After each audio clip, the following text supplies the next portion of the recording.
Well, good morning, fam. It is another episode of On Public, and it is a special episode, as always, on Fridays. We do Freedom Fridays.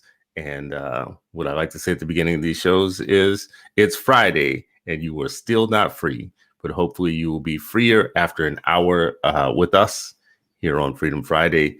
Sharif, brother, how are you doing?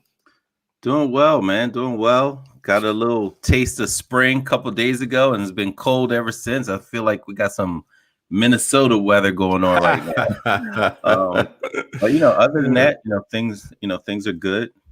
Looking forward to slowly getting back out there, getting see folks. Had my first time hanging out with a principal, a colleague, first time in a year, that actually ventured out to, like just at a restaurant outdoors, so things, hopefully we're coming around the bend. Well, we are, you said you might be getting some Minnesota weather. I'm just gonna let that go by. You never get any Minnesota weather, but I'm just gonna let you go by with that. We are, like many families, experiencing cabin fever and ready to get out into the real world and do some real things, man. And, every day is, it's kind of like watching, it's almost a dashboard, watching what's going on with the vaccine. Yeah. When's my turn? When's my time? How many people are already vaccinated? What is it? Making calculations about when we might get back to normal. And it's interesting. I should use the word calculations in this way, because literally, as a young person, I did not consider myself a math person. Right. So I literally believed as a young person that there are two types of people in the world, that there are English people and there are math people. And, the people on the English side were really good with words and writing and arts and scripts and poetry and that stuff. And the people who were really good with math were just weird. And I don't know where I ever got that idea about that's how math is, but it is germane to the topic that I want to talk about today, which is we are having a national debate or back and forth about woke and wokeness creeping into generally into education, into public education specifically. There are lots of examples being bandied about. So examples are going out across the country around, isn't this wokeness going too far because, and then insert an example from a school of something that looks like it's a social justice lesson plan, and parents get irate about it. And then all of a sudden the talking heads of education and education commentary chime in with a bunch of pieces. There's very little that I think is done to support wokeness in my feed, in my social media feed. It's mostly conservatives constantly using it as an opportunity to say, see, aren't they going too far? Yeah, they're going too far in trying to think of themselves in a way that's free. So wanted to talk about woke math today. I do know that I had this on my show before because one of our friends, Colin Seal, wrote a piece about this. I'm going to put it up right now as we talk. Specifically about the so-called woke math plan that the Seattle Public Schools had put together. So this is the piece that he did in Forbes. It's called Seattle Public Schools Plan for Math and Social Justice Actually Adds Up. And Colin is in favor of social justice math. Now, this is what I want to say, and then we can jump right in.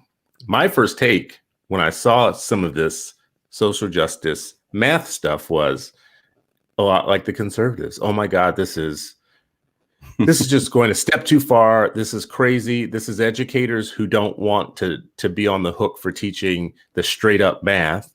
So they're finding new and clever ways to not have to have math add up, but basically to say, hey kids, whatever you really think about math is what we're going to go with. And we're going to grade you on it. And, math is racist, and that sort of thing.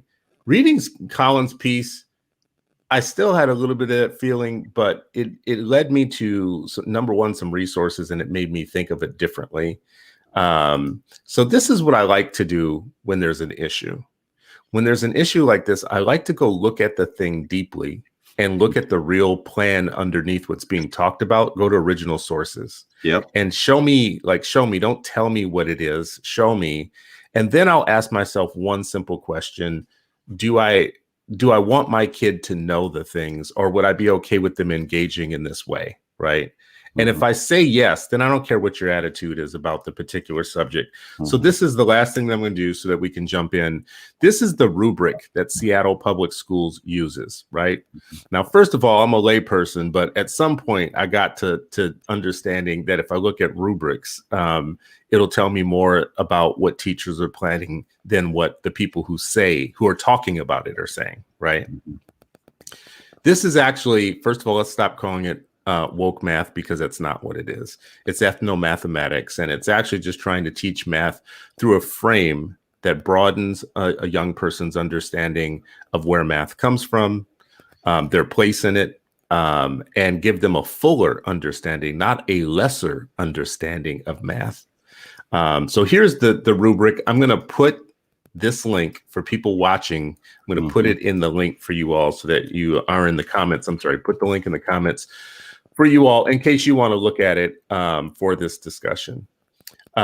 Sharif, when you look at something like this, you would probably be able to easily recognize what it's attempting to do. It took me a little while, but when I looked at the learning targets, this is where I said to myself, should my kid be able to do all these things, answer these questions, understand these things? And I came away with the answer, yes. Who is a mathematician? What does it mean to do math? All of these type of questions, and then answering questions like power and oppression. Like, what are the numbers behind that? I'll stop here. Conservatives who have a problem with this type of math, I think, are defending an old guard, and it makes sense to me. They're defending their world order, and they see people like you and me as trying to displace them from first place, like in the world order. They want to be the default, the norm. So when you talk about math, you have to talk about it in a white Western way that fits with their orientation to the world, because they don't have another one. Like if they were like bicultural or tricultural or multicultural, they'd be able to talk to you about their own mathematics through many lenses. But we have to come to a point where we understand that they are culturally retarded, and that they can't actually survive a conversation where we talk about these things beyond them being in first place and their one default normed way of looking at the world. Anyways, that's my setup. Long-winded setup. So what do you think, Sharif, about how we help people understand to get beyond the headline of woke math? Yeah. It is so funny because, people, I agree. Like, there are people who feel a level of discomfort if you're bringing anything into the conversation or into a lesson. But any teacher who's worth their weight in anything will tell you that tapping into students' background knowledge and their interests is a key, fundamental, scientifically proven, effective way to teach. It's this idea of rigor and relevancy. Rigor meaning, like, how tough is it? Like, how challenging is it for the child? Like, is it pushing them to think? Is it pushing them to process? Is it pushing them to learn from their mistakes? That's the rigor. Like, how hefty is it, or is it too easy, right? Like, what's the just right but challenging, right? Like, think of trying to reach something on your tippy toes, right? And your fingers are right there, but someone's there to make sure you don't fall. That's what great teaching looks like. That the student is always on their tippy toes and they're thinking about complex issues. You could just do a worksheet and just say, 1 + 1 or the equivalency all the way through and keep it that. And a lot of people would be happy. Yeah. But what it doesn't show is what math is, and I'll just tell you a little story. Like, I'll never forget when, and I've heard a lot of, folks, I wanted to become a teacher of math and science. I got to Turner Middle School And Lila Williams, the roster chair, like, sorry, son, we don't have that. We got literature and history opening.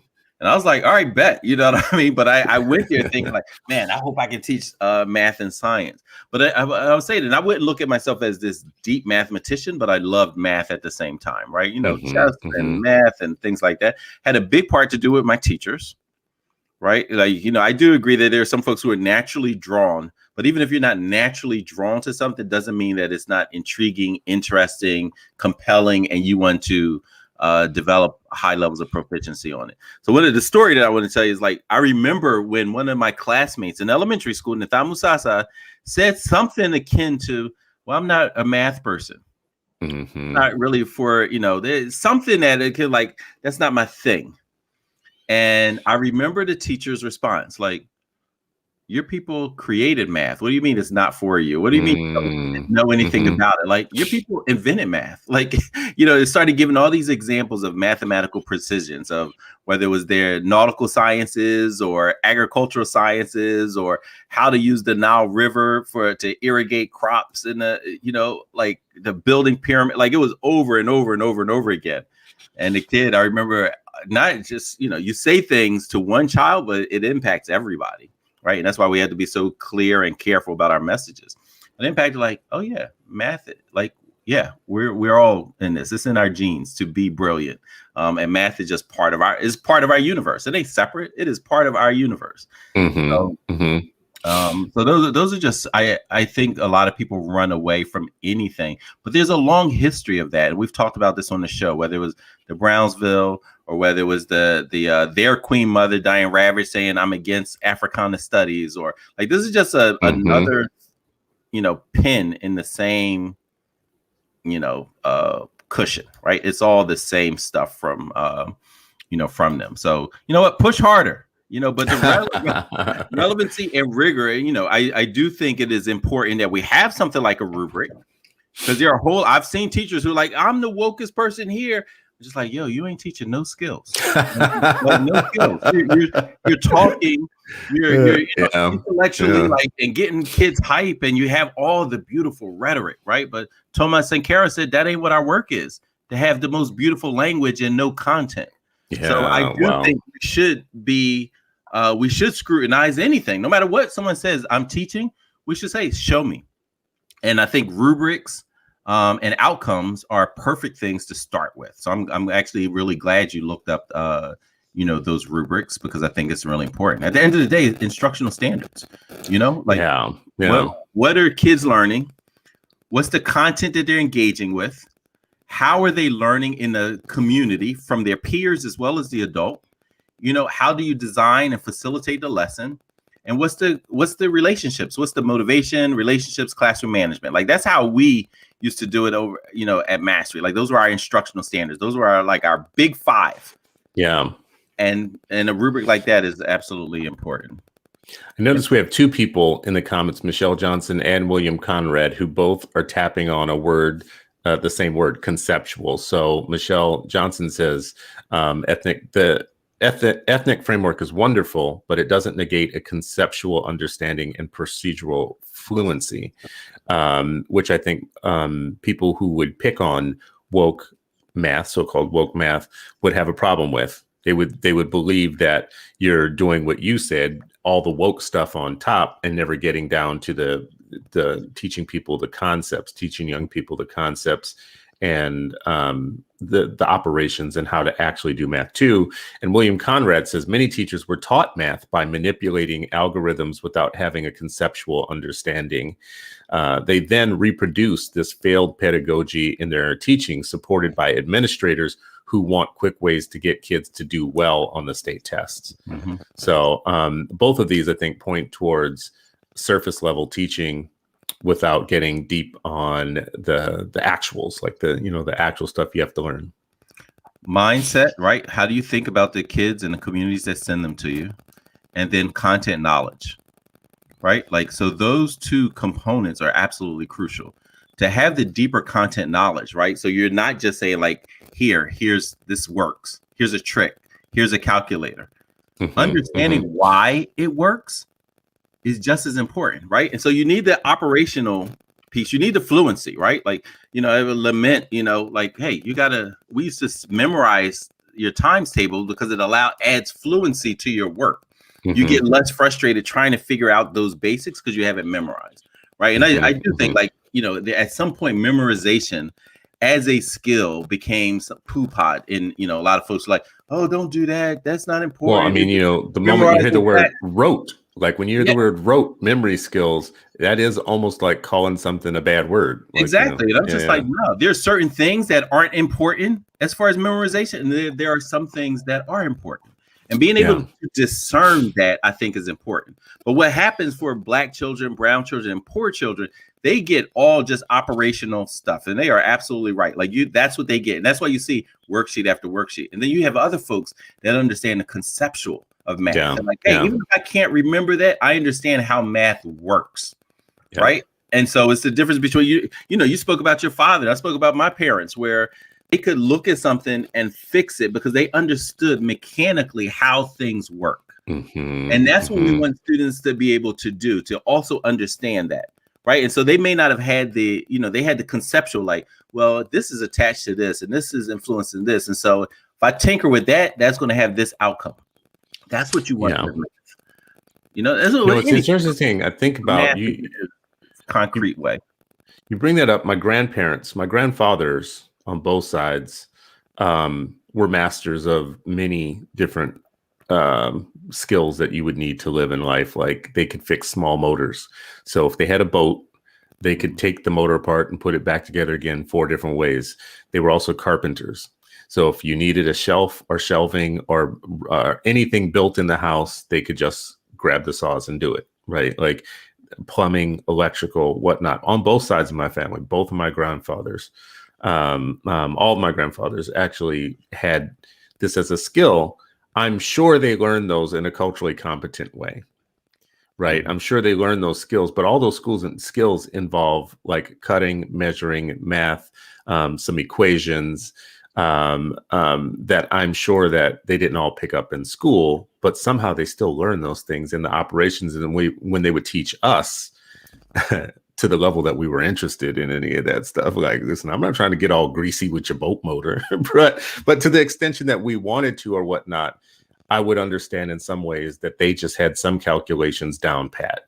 They had memorized certain ways of like doing a calculation on things that I had no frame for at that time. As a student, I was a young person. So it's interesting that they had that as just like a generational skill and that got lost somewhere. Yeah. And Americans, I think Americans in general, particularly marginalized communities, are notoriously bad in math. And there's reason. A lot of it lies into, it becomes this mysterious thing when it shouldn't be. Secondly, there's so many adult, so you have this experience as a child, you become a mathematics teacher. You're not going deep in mathematics, right? And now you're teaching. So there's certain topics that you're like, you know what? You either have a hole in your understanding, gaps in not connecting the dots, and then you're teaching in a certain way. Right. You're teaching as if you're almost afraid of it, because you're not going like, hey, you know what? Kid asks the wrong type of question that throws you off because you don't understand it deeply. Then that's not only going to undermine the kids' learning and understanding of math, it also may turn them off as well. Right. Because math is fast. I mean, and it's not just me. I'm not some like, like I'm an average person, right? Like, and so in college, I took a math. I was a pre-law major, but I took a math course just because I enjoyed math. Cool. Like, oh. You was one of them crazy people. Okay, I get it now. Of course, just like, I got an elective. I mean, some of my guys were taking some old nonsense class. Oh, what can I just fill in? I was like, I'm gonna take that math course. Because to me, it was always, just something that I was fascinated by, right? Like, I will tell you this much. Like, I'm glad you say that, because college counselors now, many, I shouldn't say all, and just some college counselors actually actively help you avoid math.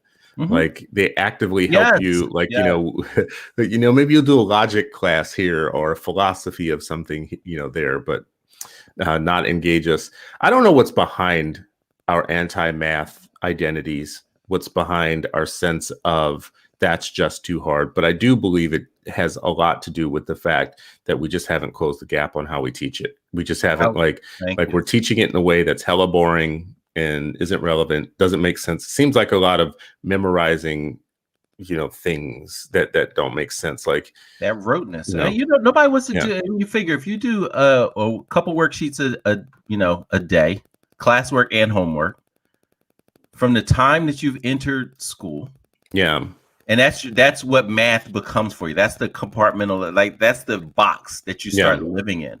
That ain't exciting. No, it's not. Like, why would I want to, like, oh yeah, no, it's not. But if you're looking like, math, the way a kid walks in the math room or just walks around life. Remember that scene in Matrix when Neo was woke and all he saw was numbers? The numbers, yes. That's what math, that's what it should be for our students. They should just like math. Yeah, I see it everywhere. Yeah, I see it. I'm so except for most of us are trapped in the beginning of the movie. Most of us aren't in that part yet where we see the numbers coming down. But a great mathematician as a teacher could unlock that. They can help me connect the dots, right? It can explain, yes, you're going to memorize this. Yes, you're going to practice this, but here's the deeper level. Here's why this works. So show them the tricks. The tricks are fascinating, but show them why it works, why it's foolproof. And then also another thing that we used to give feedback to our teachers about, and and I'm thankful, like we had some amazing math teachers at Shoemaker as well as Shaw. I was always saw I would sit there in the classroom like, I love how they broke that down. And then I've also observed teachers just like, you just taught that wrong. That's a mistake, right? Like you just did that. And I came to observe you 5th period, which means you probably taught that to 3 classes, 70, 100 kids before that, like incorrectly, pulling your hair out. But, this idea, imagine, so here's an example of like at EduCon, which is a yearly educational conference that they have at Science Leadership Academy. One of the, folks who are working on this, some teachers, they talked about, all right, one of their math courses, they're asking things like this. Why are the prices at grocery stores different depending on their location? Is there a pattern to where they are located? Are all groups proportionally represented in local and federal government? What is the mathematics behind minimum wage and living wage?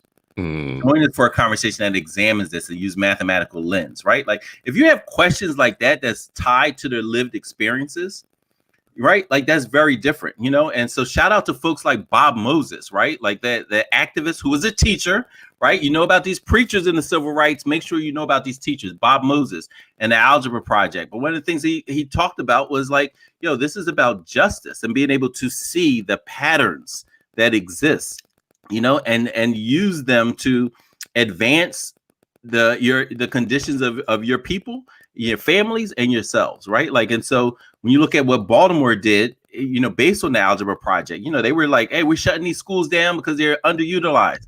The kids did the mathematics behind it and said, it looks like we're underutilized, but we actually have classrooms that are oversized. And here's how you can mathematically change that and address the conditions that we're learning in, right? So all of these things are like just so important. So if you don't know about Bob Moses and the Algebra Project, look him up, look at his work at SNCC and how, Freedom School came out of SNCC, Algebra Project came out of SNCC, right? Like that's the type of that activism. So anytime someone's like, oh, we don't need activism, like education is activism. You cannot separate educational justice and racial justice. Wow. The purest form. And what attracted me to the classroom when I was on my way to law school and got detoured for the past 28 years was the idea that, hey, the purest form of activism is teaching children well, particularly our that we're talking about. That's the purest form of activism because you're committing yourself to content. You're committing yourself to interrogating your mindset and building community. Like I love that. The purest form of activism is education. Is teaching and learning. I would add a piece of that. And then I think we got a perfect balance. The purest form of activism is education. The purest form of justice is learning. So like, especially in education, like if those are both happening, if teaching and learning are happening, you are changing the world. Yeah. If you're just teaching and there's no learning, that's not just. That's not justice. It ain't even teaching. It's right. It's the real justice of the world in the world would happen when marginalized people gain the information that they need and can apply it to decode and deconstruct their own oppression so that they win. Like Black people winning is justice to me. That's justice. And right now the game is to keep us roughly as ignorant as we need to be oppressed. Right. That is the game, the constant game. I wanted to just go through and show you some different sites, but I'm having a little trouble with the sharing. But when we talked about this woke math thing, I have many examples in conservative media. The National Review, woke math is coming to a classroom near you. The Daily Signal, woke math spreads to Oregon. The Epoch Times, woke math doesn't add up. The American Spectator, woke math doesn't add up. It's just and I'm wondering, I'm like, guys, listen, I get it that you want to be kings of the world and feel that every story has to be told through an expression of you being number one and you being the dominant force and you having the keys to the universe. But at some point, don't you realize how culturally retarded you are when you do that, right? Don't you realize that it isn't your supremacy that is making you think and act that way? It's actually your cultural inability to understand that you are one actor in an entire human play. You are not the star and the lead of everything, regardless of how you have been trained in life to believe that you are. So why not just, here's an idea. It's just a simple idea. Why don't you just shut up? Right? I mean, honestly, why don't you just at some point do what most adults do and go, you know what? I am not the sun. I'm not the galaxy. I'm not the stars. The whole world doesn't revolve around me. For my kids, I want my kids to learn classical ways of understanding. By classical, I mean white like me, and I want them to understand how superior we are. But for other people's children, they get to decide how they want these things to be taught to their own kids. They are culturally incompetent to the point where they're not capable of having racist Tourette's when it comes to these things. They can't stop themselves from freaking out. Oh my God, woke. And then you know what? I'm not going to name names on this show, Sharif. I know you're going to know who I'm talking about. But there's a handful of Negro peons too that they always trot out to say the same thing. And those people are literally trying to sell us the idea that we should see subjects like math and history and civics and other things through one lens. Now, how foolish would we be not to, because we don't want to do the same thing. We don't want to just see things through a Black lens. Let's talk about all of human history. There have been many contributors, from Aztecs to native tribes, to the Ojibwe and the Dakota Sioux, to the Egyptians and the sub-Saharan African civilizations, to Iceland, to Newfoundland. Wherever you go, there's a story and a history. They're an indigenous group of people. They all contributed something. It wasn't black and white. Black and white wasn't invented yet. That wasn't invented. Wasn't profitable yet. It wasn't profitable yet. Later. So if I were like Morpheus in the Matrix, and I came to you and I said, this pill will help you understand the world through a white Western lens, and you can understand that much of the world. This pill will help you have a world fund of information, which includes everything that was ever thought by every society in every time zone, in every way possible, blah, blah. Which pill would you want to take? Would you want to take the stupid pill, or would you want to take the smart pill? Hey, listen, that first pill, if you color it red, white, and blue, man, a lot of folks will swallow it in a second. They will no chaser. That's what they're getting. That's what they're doing now. Mm-hmm. I'm glad you said the red, white, and blue pill, because that's exactly what they're getting now. Well, listen, I want to get your help. You're an educator here, so this is what I'm going to do. I want to go back to the rubric, so I'm not just talking out of school, so I'm talking about specifics, and see if you can help me with a little bit of understanding here. Here is the K-12 Math Ethnic Studies framework that Seattle Public Schools proposed or produced for their ethno-mathematics.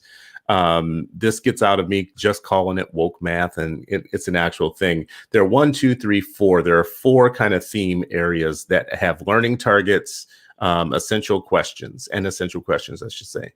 So the first one is, Origin, identity, and agency. This is the first theme. Definition of the theme is origins, identity, and agency, as defined by ethnic studies, is the way in which we view ourselves as mathematicians and members of broader mathematical communities. Mathematical theory and application is rooted in the ancient histories of people and empires of color. All human endeavors include mathematical thinking, from humanities to the arts to the sciences. As a theme area, is there anything wrong with that?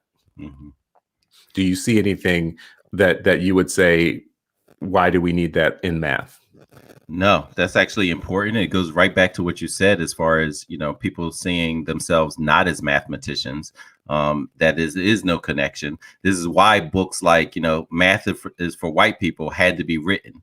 When if one student says that, a whole lot of students are thinking that math is for white people, because of the way that it's been presented, the way that it's not shown relevancy to your lived situation. Every school says something about like, oh, we're preparing kids for the world. How do you prepare kids for the world if what you're teaching is disconnected from their reality? Like, that makes absolutely no sense. And it's too much like schizophrenic behavior in education. We say one thing, we're entirely doing the exact opposite. Mm-hmm, mm-hmm. So this is a good foundational theme area because it grounds you in all time, like in all time in mathematics. Like you said, like everybody has used math. It ain't just a white American thing or a European thing. Like, everyone has contributed to mathematical sciences, and everyone has used it to improve their lot in life. Yeah. So when I was actually prepping for this, I went back to look for some examples that to me would fit in this theme. And I fell down a rabbit hole, and I found all kinds of research studies and papers that tackle this question that we're talking about, written by white Western people, that were talking matter-of-factly about like ancient Asian mathematic contributions. I found one that was more on Egypt and around the contributions of Egypt to mathematics, stuff I didn't know. I found a piece, there's an entire book, and I'm going to forget it now, but I'll try and remember it later. A book about the Kama Sutra of math, like the math that underpins the Kama Sutra, which I found interesting, like right away, because those are two things you don't normally see as going together. But this person weaves through not just the Kama Sutra, but many other pieces of like indigenous work throughout the world that contain math in them. And it blew my mind. I was like, no one ever taught me that the origin story, even of mathematics, how to locate the stories that I care about within math, right? Good theme. All right. So the second theme is power and oppression. Power and oppression, as defined by ethnic studies, is the ways in which individuals and groups define mathematical knowledge so as to see Western mathematics as the only legitimate expression of mathematical identity and intelligence. This definition of legitimacy is then used to disenfranchise people and communities of color. This erases the historical contributions of people and communities of color. Now, this is the one where I think is where the conservatives are going to freak out. What do you mean that there's power and oppression, and math is used in power and oppression by saying that the Western mathematics is the only legitimate expression of what? Of course we know it is. Of course we know it is. Listen, two of their favorite things, one is divide and conquer, the other one is erasure. I'll steal all your stuff and put it in my museums, but also tell you have no art worthy of humankind. Your art is not sophisticated. Then why the hell are you stealing it all? Like, I don't understand. It's not worthy, but you stole it all, and you're saying it's worth X amount of money, right? Like, so, I think this is a really, really important point, and it's connected to the first one. Origin identity, this erasure piece, this understanding, this, as my teacher said, like, you know what, mathematics is in your genes. Like, don't even think for 1 second it doesn't belong to you as well, right? Yeah. And that white child said, like, oh, math is for white people. I think Lisa Delpit wrote that book. It was trying to respond to that. If you're teaching algebra, I wasn't even the math teacher, but my students, we would talk about, sometimes it would just happen to come up and like, hey, you understand what algebra means, right? Algebra is actually Arabic. And so these are like some of the Arab contributions, Muslim contributions to Sharif, bro. Now the you're getting in trouble. Now you preaching Sharia math. Now you preaching Sharia math. You better stop it. If you don't know that algebra is actually an Arabic term that means the unknown, algebra means the unknown. And so if it's going into that and understand like, oh, this is about the unknown. This is why I can say, you know, and you start teaching that as young children, and you're like, oh, that's great. That's algebra, right? When I'm talking to my 7-year-old, I'm like, hey, you know, I got 5. How many more do I need in order to get this? You know, we have how many, you know, like any question like that where there's some unknown, that's algebra. And tell the child, like, you just did algebra. That's algebra, right? Like, and keep talking about that, right? Because it's about the unknown. That changes how they're thinking about mathematics and how they think about themselves centered in it.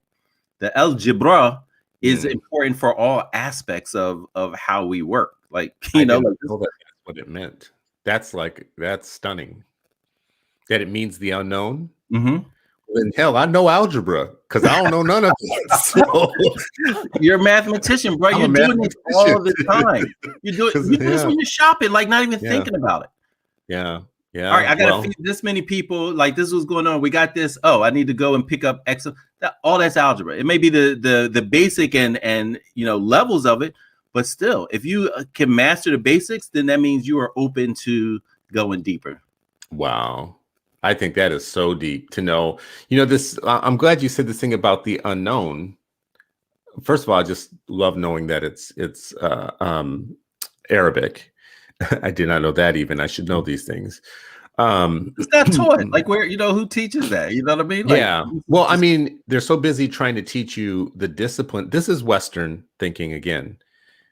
Putting things into like little bite-sized kind of discrete compartments and not teaching you the whole. Teaching you the part, but not the whole. That's Western capitalistic thinking. That whole linear thing. Like, oh, all of this. All right, how do we just make it into a line? Right. Like, because when they encounter people, they understood, like when they encountered Native Americans, like, oh, here's how everything is connected.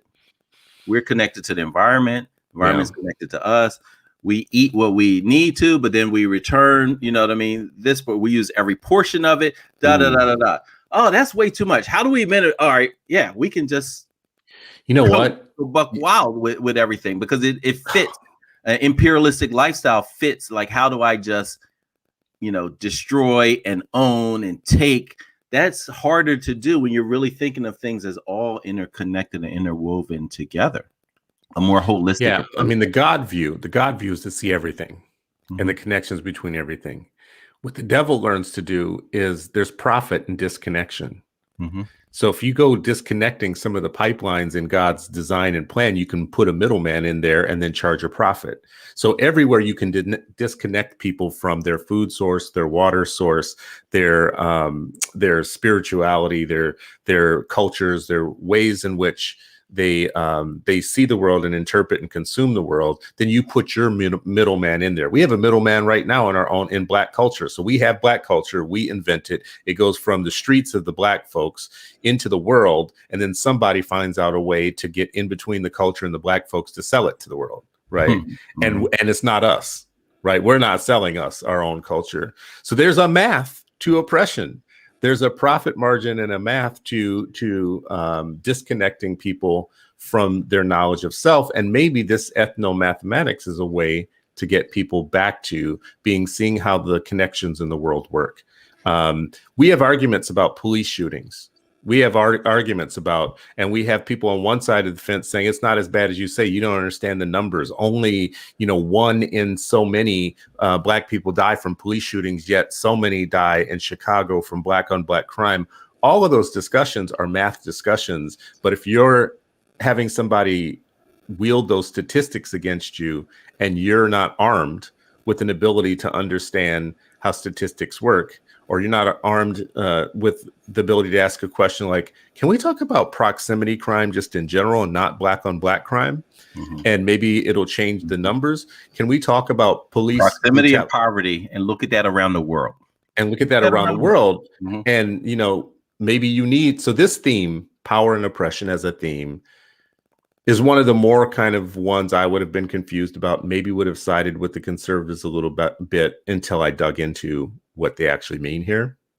So it's a good one. Let's go to the next one, the third of four. This is 3 of 4 themes that ethnomathematics in Seattle public schools is taught. History of resistance and liberation. The history of resistance and liberation as defined by ethnic studies is the stories, places, and people who helped liberate people and communities of color using math, engineering, and technology.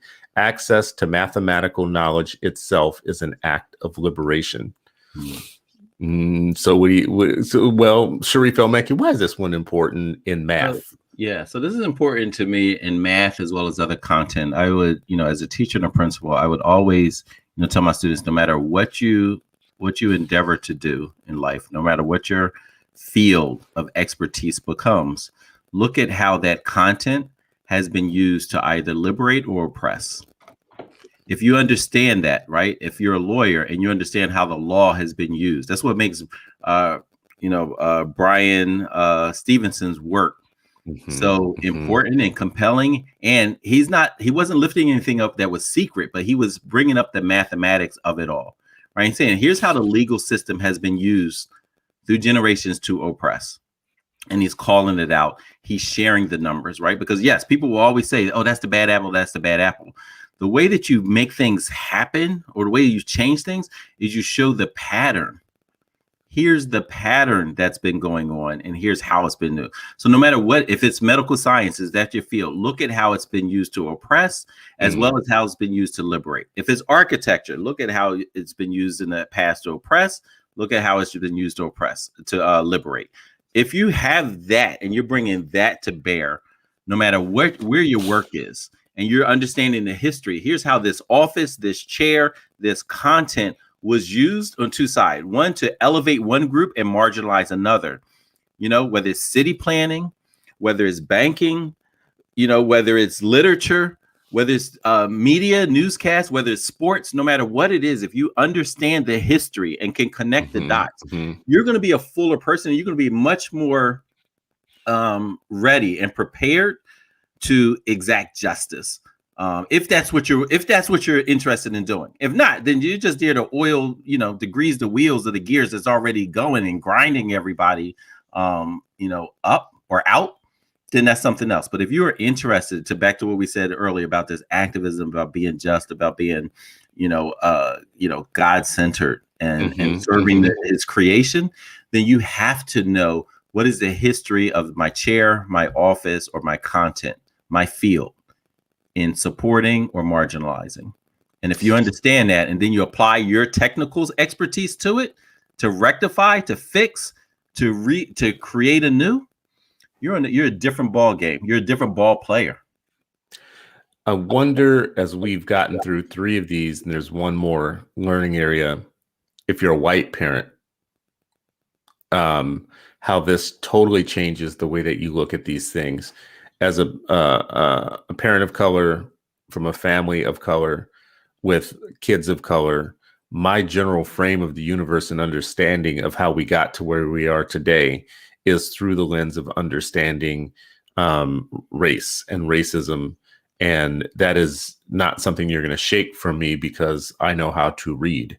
So because I know how to read, I have a racially realistic understanding of how we got to where we are, how certain groups are elevated and others are not, how you have entirely white schools and podcasts and newscasts and libraries and whatnot. It's not an accident. So, but if I had grown up with a white identity and I was looking at these exact same things, I would see nothing but threat. Right. So you're going to be telling people in classrooms that ancient peoples made contributions to math that I think only my people made. Right. So you're just placing me in that way. No, there's a natural order to life. There's the red, white, and blue. These colors don't run. This is my world. And here you weirdos come along with your tattoos and earrings and green hair. And you're trying to tell me that what the supremacy that I've been taught about myself, that I will always be better than you, is somehow not not true. And then the power impression, you're telling me that I'm just an oppressor. That's the only way. So I get that everybody else in my classroom might need to hear how the math worked in oppression and in slavery and in colonial thinking and empire thinking. But I don't need to hear that, because I see those things as not a negative. I see them as, we civilized the world. We made it better for you people. And now we're talking about history and resistance. And some people needing liberation, but what you're saying is they need liberation from me if I'm a white person, right? Mm-hmm. Like, I can see where this is nothing but threatening. Now, Seattle Public Schools is a mixed school system. Mm-hmm. So this isn't being taught just to kids of color. There's white people sitting in the room, like white kids. Can you see any problem that there would be? Can you not see it, but would you empathize with the white parent who doesn't necessarily want their kid learning that everything was racist and all that they believe was racist, and that their own people had a hand in the wrong side of that story? Yeah, I mean, that's the whole thing. I mean, so many of them will say, and Seattle's a very, left-leaning, place. And so they will look at themselves as liberal. And you don't have to talk about it in that way, like, oh, just present the facts. Yeah. What actually happened? What land, who was Chief Seattle? And what happened to him? What did he say about what was happening? Right. And so if we just look at, as you said, started off the show, look at primary sources, primary documents, what happened? What did the Europeans and their manifest destiny ideas, what did that do for people of color? What did that do for societies and civilization? What's the definition of genocide? Does it apply here? Let's take a look at that. Let's just ask questions and have students really study and read it. Let them come to their own conclusions. Mm-hmm. But the idea that there's a disconnect, even with sometimes white teachers and how they raise their own children, right? So you look at Philly, for example. They had another marathon school board meeting.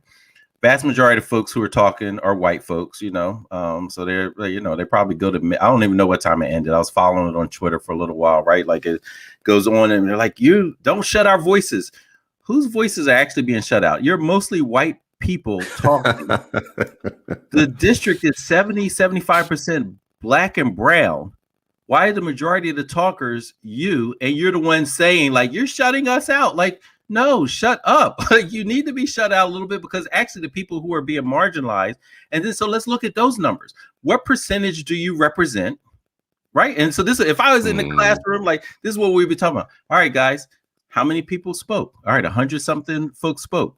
Most of them were white people. Okay. What percentage of them actually live in the city? Oh, probably 40% of them don't live in the city. They actually coming in. Right. And then most of the speakers are white. And time again, right? And again, I didn't see all of it, so I don't know the exact number, but I'm saying here are questions that students could grapple with. All right, what percentage are black? And what ratio is that now to who's speaking? And I'm actually teaching ratios, but I'm applying it to what's happening in their lives. Who's going to impact their lives? Is your voice, what percentage of your people, your community is being represented at that school board meeting as in the public speaking sphere? Right. We start breaking all of that down. Students say, like, this is very relevant to my lived experience and this math. But I'm going in with the expertise and understanding. Here's how you can teach ratios. Here's what had happened first. Here's what needs to happen next, as far as like linear progression. Right. But then also having this holistic approach and tying things in. I think the danger of all of it, and this rubric is great, but I can also still see people having it, using it, and don't have deep mathematical content knowledge. And so they end up having a woke conversation over and over again, but not actually diving into, okay, here are all the different ways you can solve a mathematical problem dealing with ratios, to apply the example I just gave as far as speakers and residencies and lack of voice in certain communities. So we have one more kind of theme to go over, but I will say to address that last point, that when I go down to the essential questions that are beneath, so each theme area, which there are 4, have a set of learning targets, and then essential questions. And then when you look at the learning targets and the essential questions, it's what helps save it for me. In that, like, the theme areas are very much the social justice understanding of the world, the definition of social justice stuff. But I don't see how you can meet the learning targets without kids actually knowing how to do math, right? Like they're going to need to know some math to be able to understand the world and answer to meet the targets, but also to answer some of the questions. And the things I really do like about the questions is it's retraining or reprogramming the mind of young people to think of themselves as intellectually free mathematicians, right? Like, so it's to create a mathematical identity. Like I am a mathematician, right? Like something I would feel it would be very powerful for more Black people, for instance, as one group. It could be brown people or natives or folks or others, to say, I am a mathematician by global standards, and have it be true. By global standards. Again, connecting it to the global, present, as well as historic, right? And the future is going to be connected too, right? So I love that. And this is why I think that things like rubrics are so important, that people are able to, look past it. And this is what I say, like, when Bob Moses said, like, hey, I'm using this math because I see that our kids are being shut out of magnet schools, or the best schools, because they can't pass the math test. Right. And he says, like, you know what, that's an injustice. Those schools, and like many schools, you look at many cities, look at the magnet program, kids aren't getting in. Why? Right. Because it's like, oh, we're race neutral. Anytime you're race neutral in a white dominated society, that means you are, perpetuating. Right.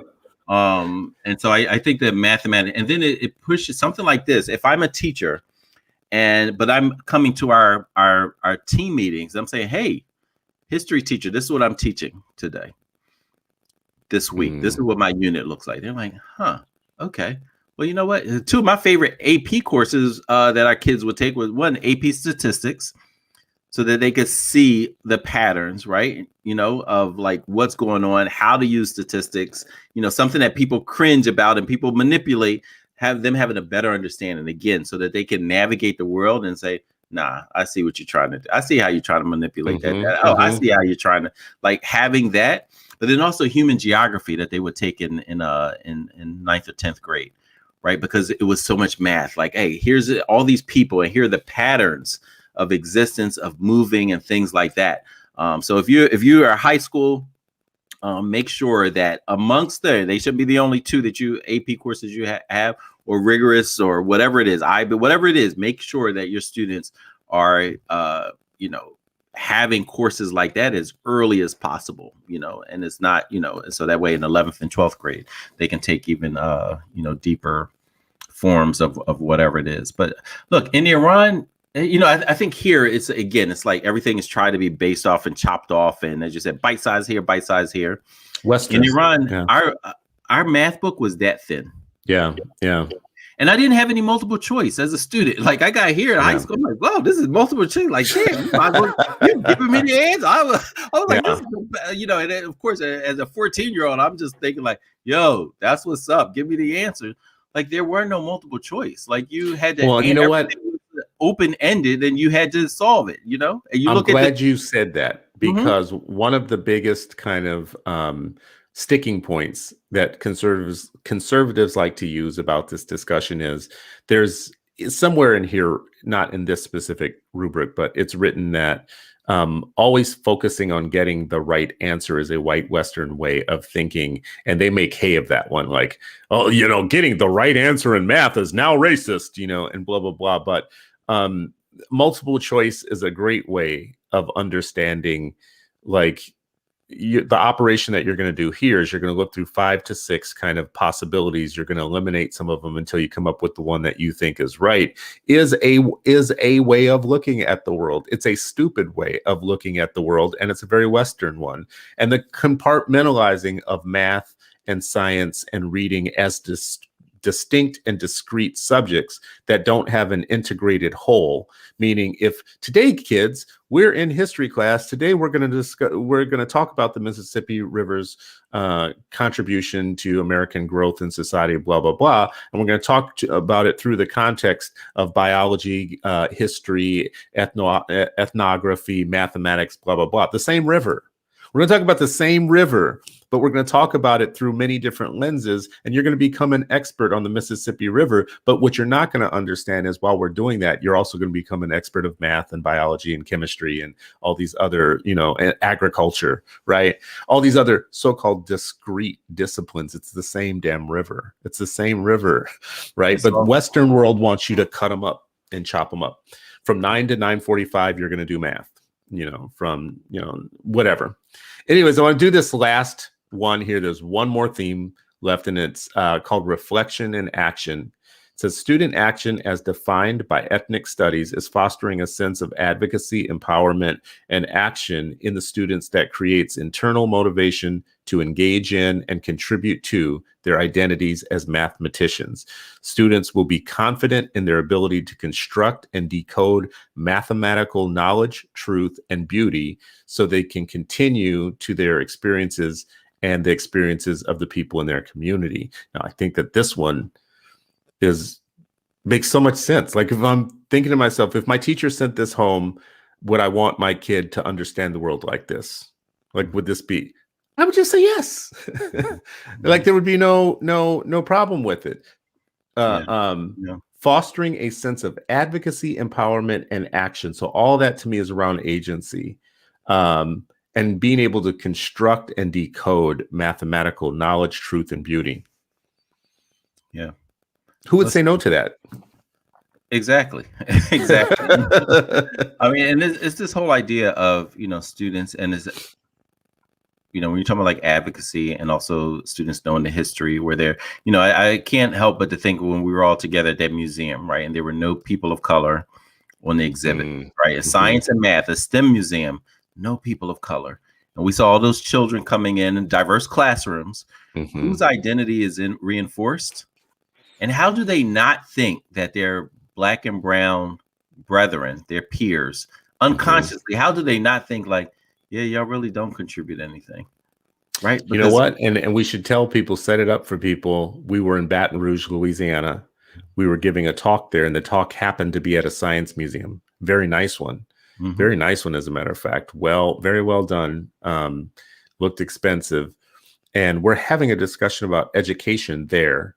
And we walked through one of the halls with all of the scientists, famous scientists and whatnot. And there's these beautiful little kids that have been brought in from schools. They come in waves throughout the day, and they're sitting on the carpet, mostly Black kids in charter school uniforms, sitting in a museum of knowledge with planets and stuff on the skies and all the famous scientists. And guess who wasn't there? So they're looking at these young Black kids in charter school uniforms are in a science museum that has no Black people in it, has no people of color. It was all white scientists of note. It's a very Western exploration of things.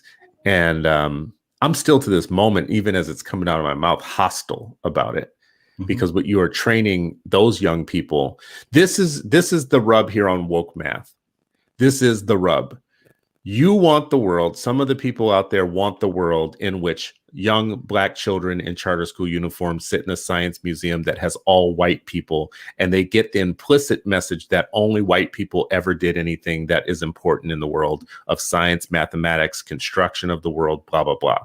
You want that world because you want them to grow up and to work for you. And you want them to only work for you, and you don't want them to ever be free, and you don't ever want them to come up to your level or be above you. That's your biggest nightmare. So you're crying and hollering when you see woke math and you see social justice, anything that displaces white from first position. You scream and holler like it's the end of the world, because it is. It's the end of your world. It's the end of your unjust position in the world, your unearned advantage through history, through a history of oppression. So you don't want the big secret to come out the bottle to the oppressed peoples of the world. I get that and I understand it, but I just don't see your hollering about woke as a problem. What we want is those young Black children in charter school uniforms sitting in a science museum to see that science and math and the world was constructed by many people that looked many different ways, because we don't want to raise, number one, we don't want to raise enslaved and oppressed people. We also don't want to raise culturally retarded individuals who've been retarded by the school systems and by what we call education to believe the world is different than it actually was. There were many actors in the history that actually made the world what it actually is. And that's the big secret in these debates about woke or non-woke education.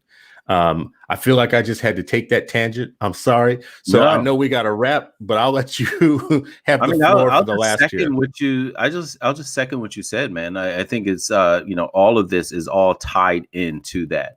I gave a talk a while ago, frequently sharing, like, even, we're talking about math, but you look at children's books and how much it was just not showing any diversity with it, and it's hardly budging. And that Black children are more likely to see a talking bear in a children's book than seeing themselves a representation. That's all students of color. Like, you're more likely to see a talking bear than to see a child of color as the character. Even though we see on your Facebook, you're always seeing like, oh, new book.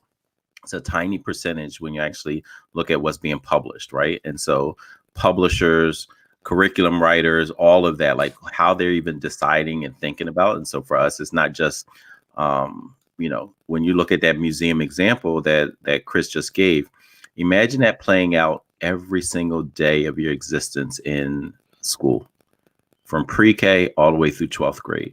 And at some point where you say, like, you know what, this ain't for me. When you hear Black children talking about school ain't for me, that's one of the reasons. There's a whole lot of reasons, right, that they feel oppressed in that kind of setting.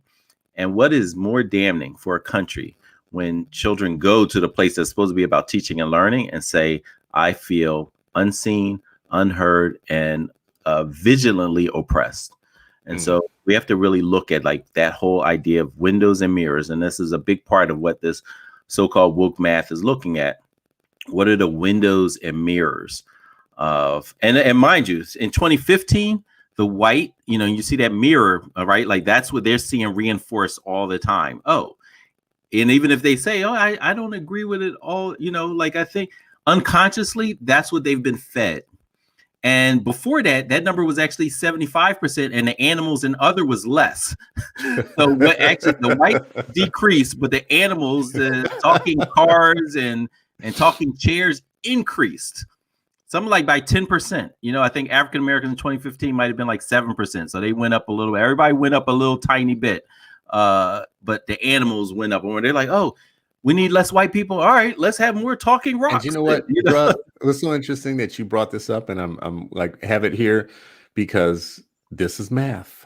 This is math, bro. This is math. Now imagine if we're having these type of conversations, we're always incorporating math and patterns. Even if we just start like, hey, every teacher, like I'm going to share out like patterns. I'm a literature teacher. Hey guys, here's the percentage. Here's what it grossed. Here's what, and I used to talk about this like to our teachers, like, yo, no kid should come out of PE, health and PE, and not a mathematician wizard, right? Like if they like sports, then you just connecting the dots. Like, hey, that batter, he bats 308. What does that really mean? Why is it written that way? What are all the different ways to write that? And how do you say it? How do you read this number, right? Everyone talk about, I want to be a millionaire. How many kids can actually write what a million looks like in numeric terms?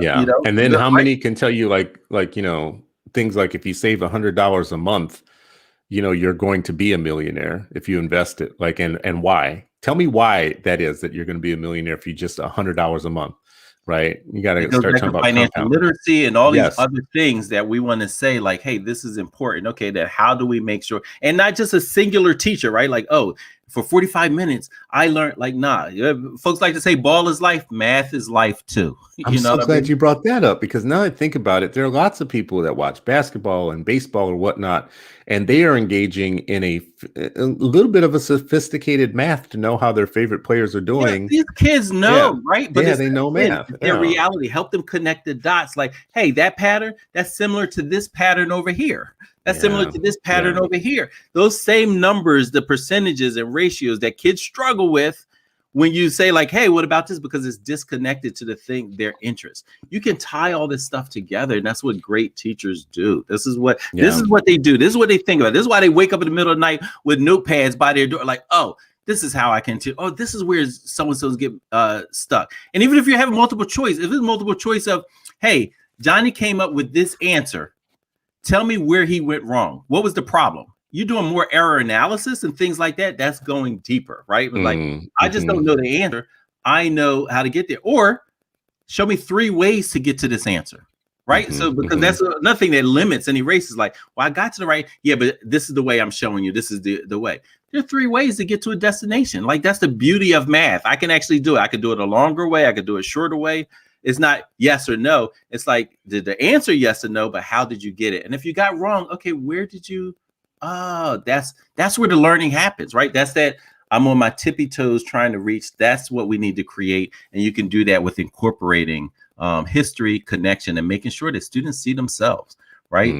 Windows and mirrors in all classes and all day, every 180 plus days for all 13 years of school, we'll have a very, very different situation, and everybody will look at themselves as mathematicians. Well, I love it as a place to wrap on. I will just say this: when you look at this picture that Sharif brought up, about what our kids are seeing in their books or whatnot.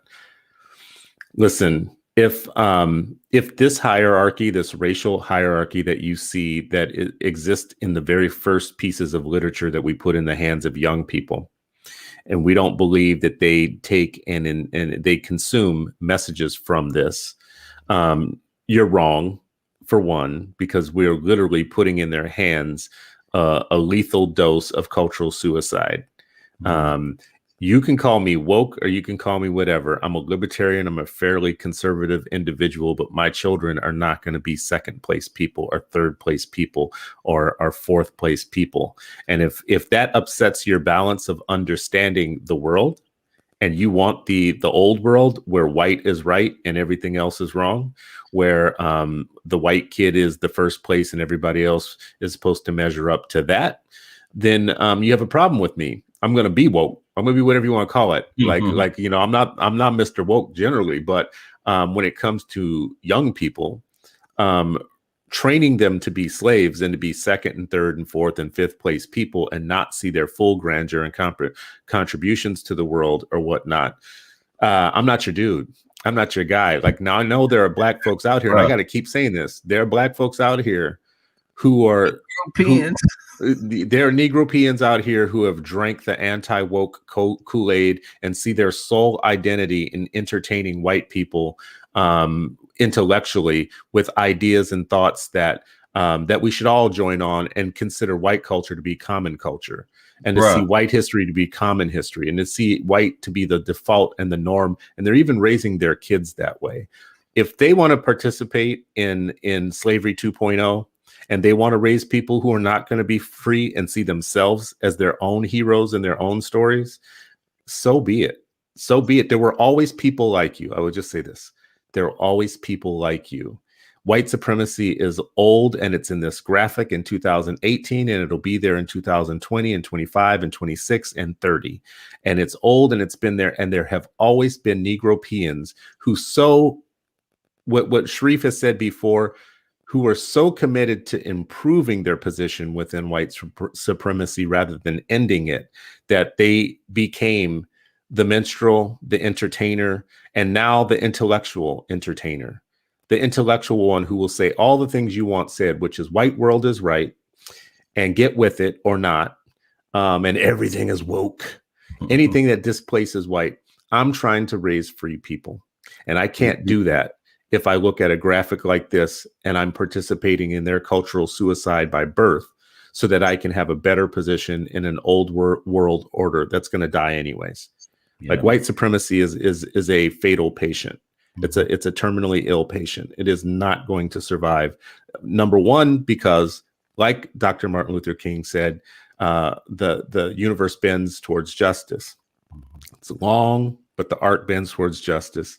And we bring in our hammers to help. And we're bringing our hammers. You got a big tree. We got a small axe ready to chop you down. Anyways, I'm sorry, Sharif, you were about to jump in there too. No, I felt like I was just like, just affirming. But, I think, a lot of times when folks say like, this anti-wokeness kind of thing, besides those who are like just challenged by the grammatical usage of it, there's another group. Like what we're saying is like, hey, you know what? I've always existed. My people have always contributed before and today, and I matter.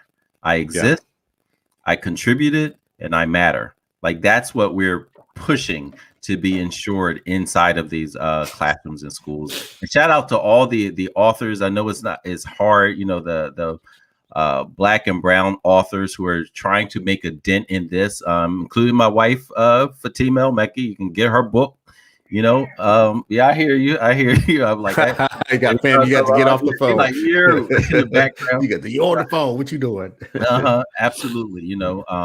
Support our books. Look up one of my former students from Turner, Dr. Nosakir Griffin L. He's done a series of articles about, books. Hey, you're interested in Black scientists? Here's a bunch of books. You're interested in Black mathematicians? Here's a bunch of books. Authors? Here's a bunch of books. So civil rights, and so he just goes through and work, and he got his PhD. And I had the pleasure and honor of having that type of kid in my classroom. Wow. He was told once, that, you're going to be a dropout or you're going to end up jail, something crazy by an educator. Just God forbid that our folks have those type of, educators, give them those kind of messages. So glad he was stubborn enough to believe in himself. And he was woke, and now he's influencing many, many more. Run for that school board again, Nosakir. We need you on school board. People like you. Absolutely. Well, I appreciate you and the school board. That's a great place to end. Anybody, excuse me, listening or watching this knows that I always like shout out to people that will run for school board. That's where a lot of the magic happens. That's where you get to decide what kids are taught and whether or not you're going to have a rubric like this, and whether or not your math is going to be woke or asleep. A lot of that happens on the school board. So we need some of you kind of astute. Let's stop saying woke, because maybe that's the wrong branding. We need some of you astute, culturally literate, astute, and culturally competent individuals to take your magic and your intellects to school boards, so that we can get the rubrics right, get the books right, get the literature, like this graphic that we just showed, and the curriculum right, and then maybe we'll have a fairer universe, fair school systems.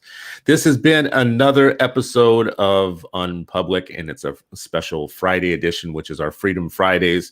It is Freedom Friday, and you are still not free, but hopefully you are freer now than you were an hour ago. We appreciate you as always. If you enjoyed the show and you enjoyed the program, I would ask you kindly, please share it. Share it with